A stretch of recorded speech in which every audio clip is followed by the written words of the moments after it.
Donald J. Brower, back for another season here with the Near Fall Podcast. We're in our 11th year. I'm not sure what that is. I think it's a diamond. It might be tin foil.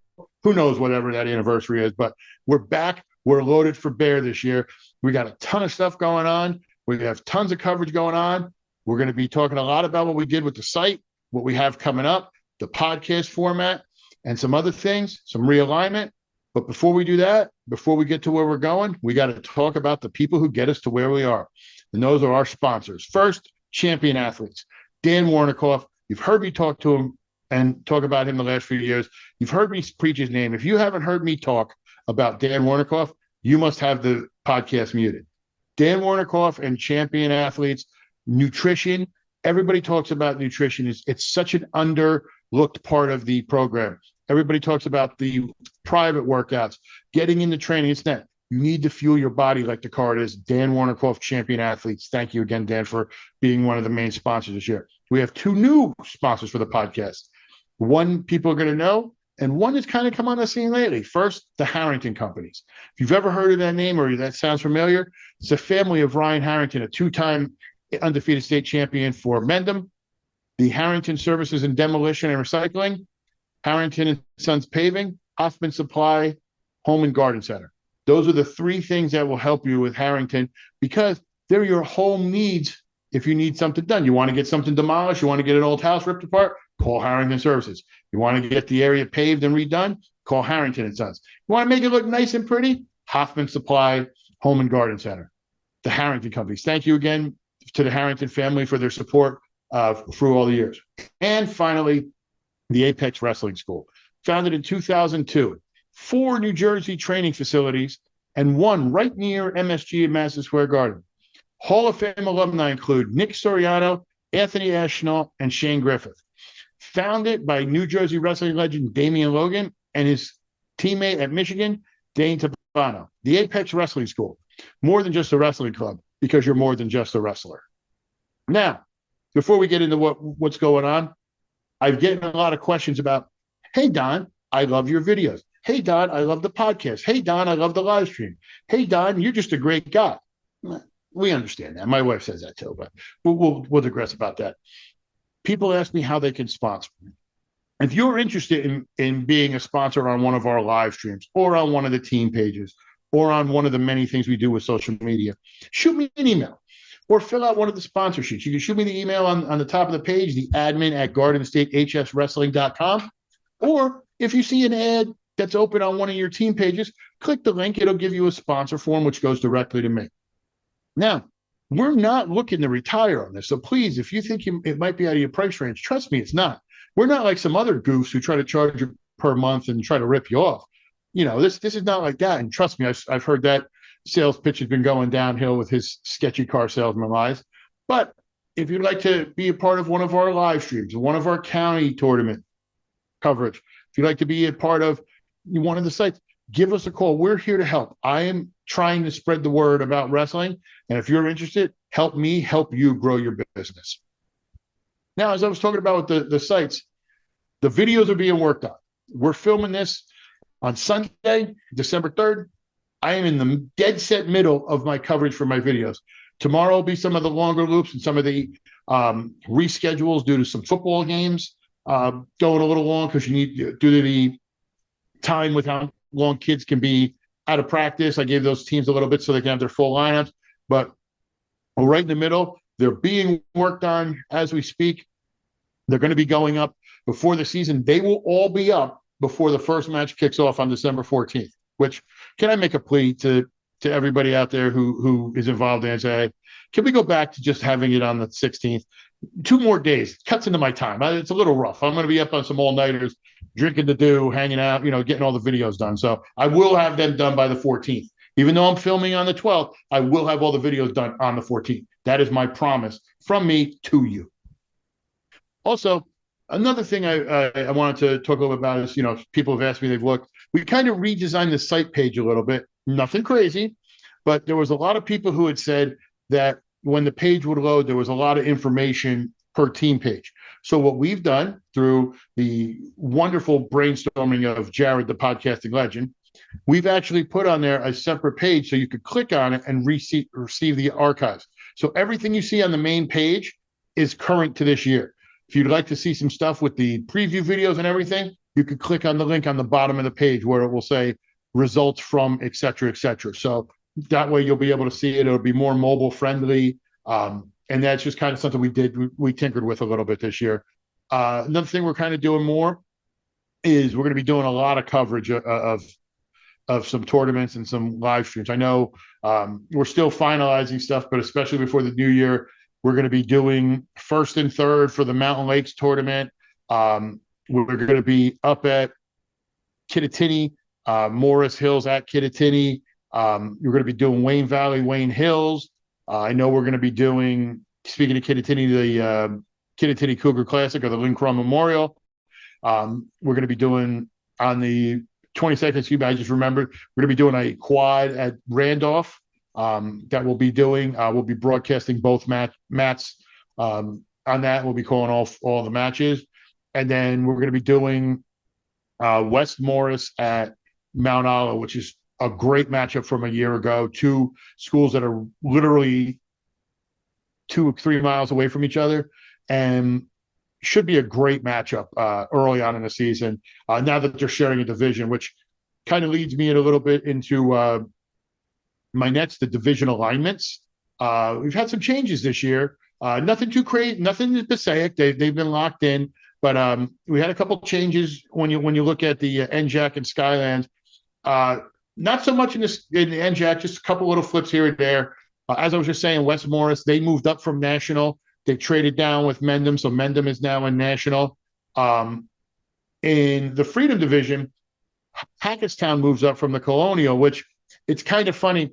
They wanted to even out the numbers. So they moved Hackettstown up to the Freedom Division, and then a few months later, Lenape Valley and Hopatcong decided to co-op. So now there's 4 teams in the Colonial Division. So there's no winning there. It's always going to seem to be an uneven number of teams there. And then in the Liberty Division, Madison moves up after winning the Independence Division last year, and Whippany Park moves down. So it's tightened up a little bit there in the NJAC. Nothing crazy. They kind of do that, and they go by how things go per year. Now, the big realignment I saw was in Skylands, which last year in the Raritan Division, you had Warren Hills, you had North Hunterdon, Delaware Valley, and Voorhees. Now, Warren Hills and North Hunterdon have moved up to the Delaware. So that Delaware division is going to be tight. Got Hunterdon Central, North Hunterdon, Phillipsburg, Warren Hills, Watchung Hills, who was not bad last year, Bridgewater, who was very competitive, and Hillsborough, who's always competitive. So that Delaware division is going to be pretty tough. And then you got the Valley Division, Belvedere still down there. There was some minor shuffling of some different schools down there, but those are the main you would see with Belvedere. Speaking of shuffling, I know we posted a story on it over there, but I want to kind of go over that a little bit as well. On the sidelines, there was some shuffling. I had a few changes in the head people. Up in Butler, Jason Luciani retired, stepped down as the head coach. And it was kind of funny because it was broken at the county luncheon, and it turned into sort of like a going away party for him, as every coach, told him they were going to miss him. But young head coach Tim Mickens takes the reins.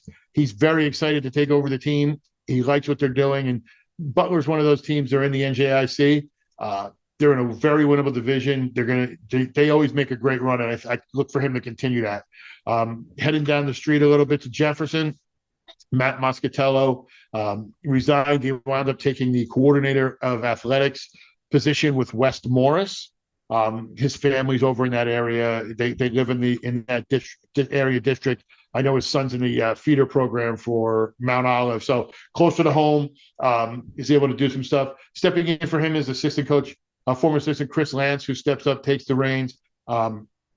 Super excited to take over that program. He was very,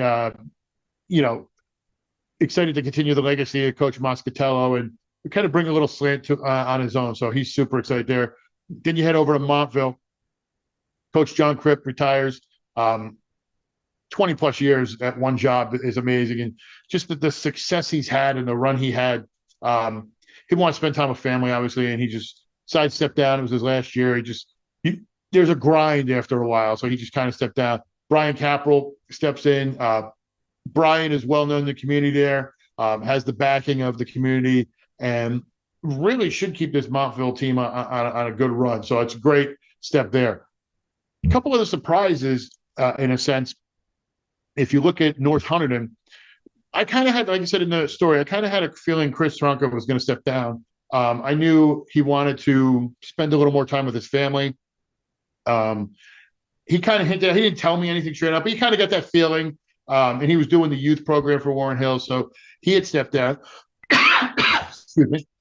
He had stepped down, and we weren't really sure who was going to take over. And then out of a complete blindside, in a sense, and somebody you didn't expect, Dave Bell, formerly of Bergen Catholic, who'd been there almost 28 years, took the job. And you want to talk about, going from a great coach to a great coach. I mean, Bell knows what he's doing. And I mean, he's put together some great squads. So it was a great transition for him. So I was really impressed. And I got a chance to talk with him and interview him recently. And one of the nicest people, one of the nicest guys.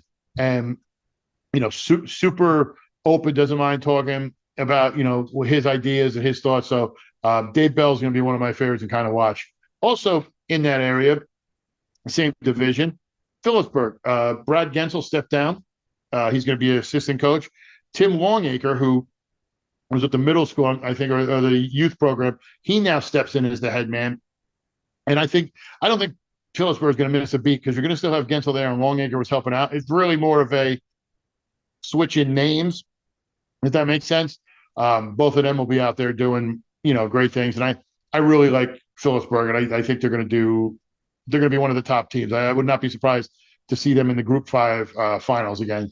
And then you head to Warren Hills, where Coach Dave Zabrisha steps down, and Casey Wanamaker, his assistant, takes over. So that'll be seamless because Casey has been there for a while. Casey is a former district champion and, has a great reputation at the school and everything. And I think all these coaches are going to be set up for success. There's nobody really taking over a team that you look up and you go, wait a minute, that might be a step down.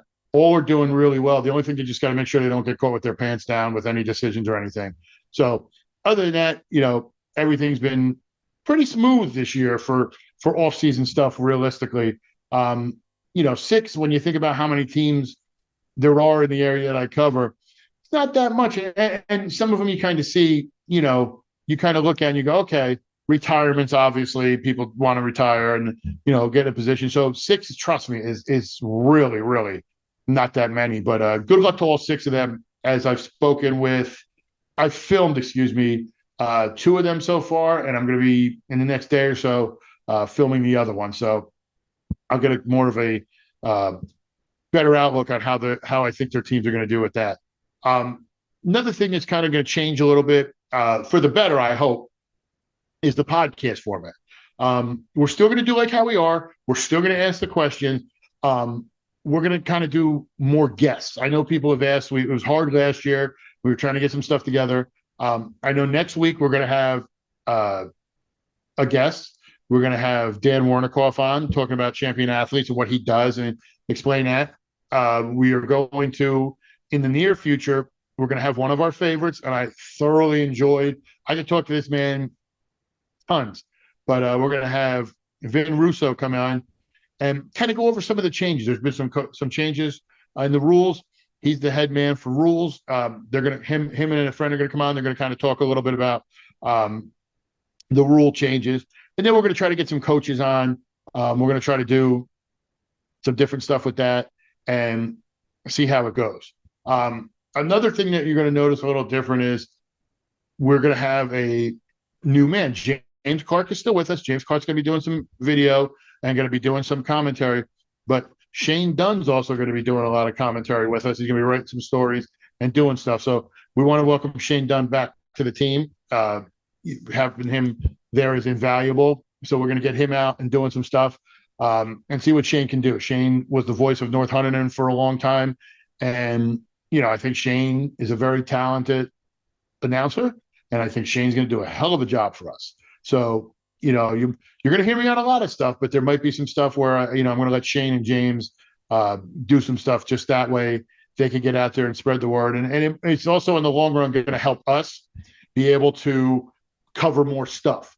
Because if it's a one-man team or if it's a two-man team with myself and James Clark running stuff around, it's going to be tough for us to get to other stuff. So you might see multiple days where, for example, maybe Jared's with Shane and James at one event and I'm at another, etc., stuff like that. So we'll see as it goes. It's going to slowly be surely, but I'm not going anywhere. I'm still going to be doing all my stuff. So please don't think this is me saying like I'm never covering. I'm stepping down. That's not it. We just want to bring a young, talented announcer and someone who I think can really up the game and production level of us to the board.